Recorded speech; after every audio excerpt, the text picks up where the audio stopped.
Naval headquarters Islamabad में यौम दिफा पाकिस्तान की मुनासबत से पुरवकार तकरीब। पाकिस्तान नेवी के चाको चौबंद दस्ते ने सलामी पेश की। Vice chief of naval staff vice admiral Awais Ahmed Bilgrami ने तकरीब में बतौर मेहमान खुसूसी शिरकत की। यादगार शहदा पर फूल चढ़ाए और फातह ख्वानी की। तकरीब में अफसरान और जवानों के साथ शहदा के अहले खाना ने भी शिरकत की और शहदा की दर्जात की बुलंदी के लिए खुसूसी दुआएं की गई।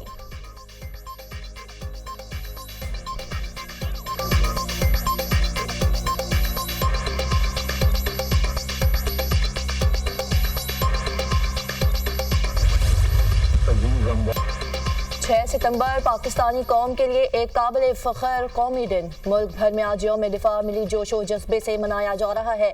कौम का अपने शहदा और बहादुर सपूतों को खराज अकीदत। आज ही के दिन 1965 में पाक फौज के बहादुर जवानों ने मक्कार दुश्मनों की तमाम तर चालों को नाकाम बनाया। बुज़दिल दुश्मनों को अर्ज़े पाक की तरफ मैली आंख से देखने पर सबक सिखाया। 6 सितंबर 1965 की सुबह भारत ने लाहौर के करीब सरहद अबूर की और पाकिस्तानी इलाके में दाखिल होने की कोशिश की। पाकिस्तानी फौज ने फौरी रद्द-ए-अमल देते हुए दुश्मन की पेशकदमी को रोका। न सिर्फ दुश्मन को सरहद पार धकेल दिया बल्कि जवाबी हमले में भारतीय अफवाज को बड़ी शिकस्त दी। आलमी सतह पर अपनी बहादुरी और पेशावराना महारत का लोहा मनवाया। ये दिन हमें याद दिलाता है कि कैसे पाकिस्तानी अफवाज और कौम ने वतन के दिफा में बेमिसाल कुर्बानियां दी। शुजात, इसार और बहादुरी की लाजवाल दास्तान रकम करने वालों को कौम आज सलाम पेश करती है।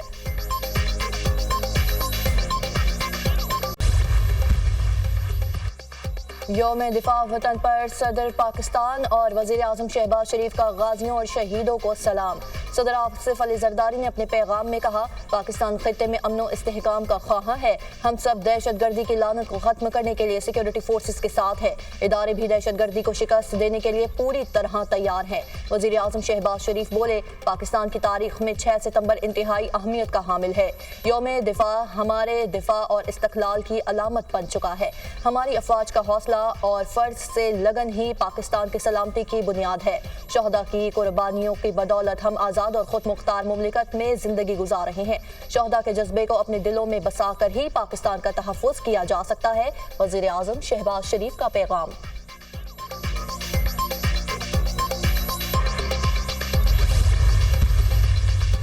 59वें यौम दिफा पाकिस्तान पर chairman joint chiefs of staff committee, services chiefs और मुसल्लह अफवाज का खुसूसी पैगाम। ये दिन 1965 की जंग की वलवला अंगेज यादों को ताज़ा करता है। ये दिन कौम के नाकाबिल तस्खीर अज़्म और गैर मुतज़लज़ल जज्बे की जिंदा मिसाल है।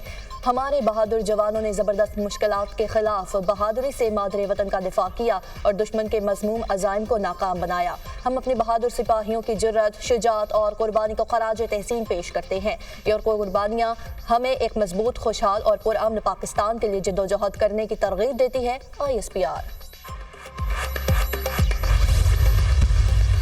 ये समझना इंतहाई ज़रूरी है कि पाकिस्तान आर्मी एक कौमी फ़ौज है और इसका कोई सियासी एजेंडा नहीं है। ना ही ये किसी सियासी जमात की मुखालिफ है और ना ही तरफदार। फ़ौज का हर हुकूमत के साथ पेशा वाराना और सरकारी ताल्लुक़ होता है, जिसको आइन और कानून के क़वाद व ज़वाबित में मुनासिब तौर पर बयान किया गया है। पाक फौज किसी जमात की मुखालफत है ना तरफदार। पाकिस्तान आर्मी एक कौमी फौज है, इसका कोई सियासी एजेंडा नहीं। फौज का हर हुकूमत के साथ पेशावराना और सरकारी ताल्लुक होता है। DG ISPR की press conference. Lieutenant general Ahmed Sharif Chaudhry ने कहा, फौज को किसी भी मखसूस सियासी मफाद के इस्तेमाल से दूर रखा जाए। रियासती इदारों पर अवामी एतमाद ही उनका सरमाया है। मजबूत इंतजामी ढांचे के बगैर मईशत तरक्की नहीं कर सकती। SIFC के प्लेटफॉर्म से मईशत की मजबूती के लिए काम जारी है।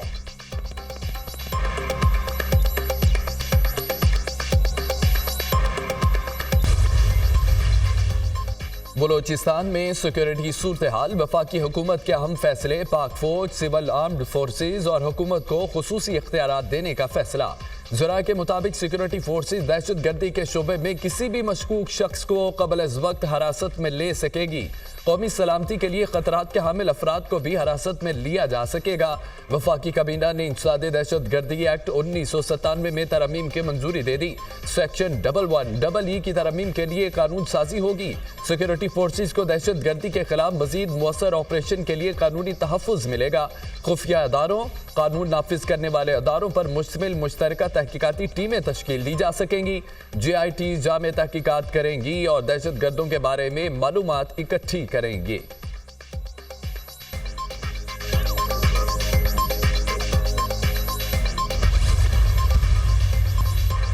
वज़ीर आज़म शहबाज शरीफ की रावलपिंडी में आर्मी वॉर गेम्स की इख्तितामी तकरीब में शिरकत। Army chief general Syed Asim Munir और सीनियर फौजी हुक्काम की भी शिरकत। वज़ीर दिफा, वज़ीर ख़जाना, वज़ीर इत्तलात भी शरीक हुए। ISPR के मुताबिक वज़ीर आज़म को वॉर गेम्स और ऑपरेशनल तैयारियों पर जामिया ब्रीफिंग। वज़ीर आज़म का पाक फौज की ऑपरेशनल तैयारियों पर इत्मीनान का इज़हार। खित्ते में स्ट्रेटेजी के इस्तेहकाम बरकरार रखने के लिए मुसल्लह अफ़वाज के किरदार का एतराफ़। अस्करी क़यादत का मुल्की खुद मुख्तारी और इलाक़ाई सालमियत की हर कीमत पर तहफ़्फ़ुज़ के गैर मुतज़लज़िल अज़्म का अदा। पाक फौज मौजूदा सिक्योरिटी चैलेंजेस से मुकम्मल तौर पर आगाह है। पाकिस्तान के खिलाफ किसी भी किस्म के जारहाना अज़ाइम नाकाम बनाने के लिए सलाहियत बढ़ाने के अज़्म का अदा।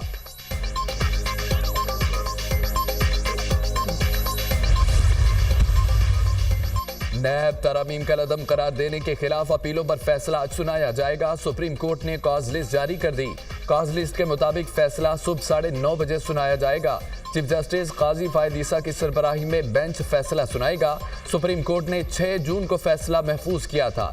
वफाकी हुकूमत ने नैब तरमीम का लदम करार देने के खिलाफ इंट्रा कोर्ट अपील दायर की थी।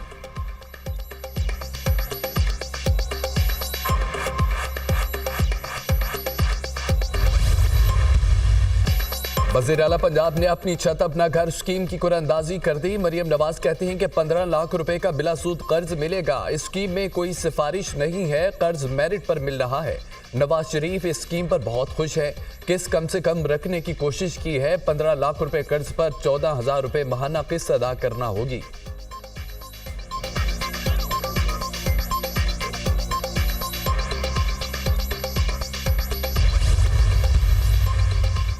तहरीक इंसाफ को 8 सितंबर को जलसा करने की इजाजत मिल गई। ज़िला इंतजामिया ने PTI को संजानी से मुत्तसिल पसवाल रोड पर खुले मुकाम पर जलसे की इजाजत दे दी। जलसा शाम 4 बजे शुरू होकर शाम 7 बजे खत्म होगा। कारकुनों के इस्लामाबाद में दाखिले के लिए रूट्स मुतय्यन कर दिए गए। मुंतज़मीन जिम्मेदार होंगे कि जलसे के शुरका मुतय्यन हुदूद से बाहर नहीं जाएंगे। सिक्योरिटी सूरत हाल के बाइस NOC किसी भी वक्त मनसूख किया जा सकता है। जलसा गाह को असले से पाक रखना इंतजामिया की जिम्मेदारी होगी। हमारा जलसा हो जाएगा and I hope and pray कि ये पुरअमन तरीके से जलसा हो और हम आगे बढ़ें इस डायलॉग के प्रोसेस को और आगे कल्टीवेट करें। ये एक लिंक है, उन्होंने हमें अप्रोच किया, उन्होंने हमसे रिक्वेस्ट की कि ये जलसा आगे कर दीजिए। हमने जलसा आगे किया। खुशफहमी में बैठे रहेंगे कि नेक्स्ट वो कोई अप्रोच करेंगे तो हम बात कहीं छेड़ेंगे या किसी को टास्क दिया गया है? कुछ है, मतलब देखिए जो महमूद खान चकजई साहब हैं, उन्होंने पार्लियामेंट के फ्लोर के ऊपर कहा है कि मैं पॉलिटिकल पार्टीज के साथ भी इंगेज कर रहा हूँ और मैं एस्टैब्लिशमेंट के साथ भी इंगेज कर रहा हूँ। डायलॉग के लिए अब आगे बढ़ना होगा। ये वक्त है कि मुल्क को गंभीर सूरत हाल से बाहर निकालना होगा।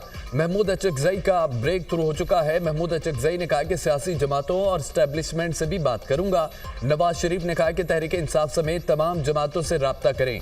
अरियमिन गंडापुर स्टैब्लिशमेंट से मुज़ाकरात की कोशिश कर रहे हैं।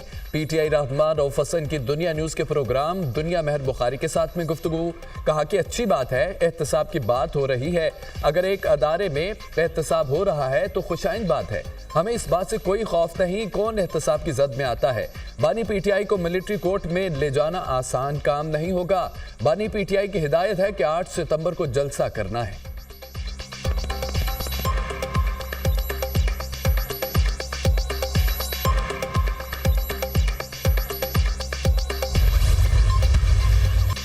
£190 मिलियन रेफरेंस बानी PTI और बुशरा बीबी अदालत में पेश। वकला ने रेफरेंस के तफ्तीशी मियां उमर नदीम पर जिरह की। एहतसाब अदालत के जज नासिर जावेद राना ने समाअत की। अदालत ने बुशरा बीबी की बरीयत की दरख्वास्त पर भी अहकामात जारी कर दिए। बुशरा बीबी की बरीयत की दरख्वास्त पर महफूज फैसला रेफरेंस के फैसले के साथ सुनाया जाएगा। अदालत ने केस की समाअत कल तक मुलतवी कर दी।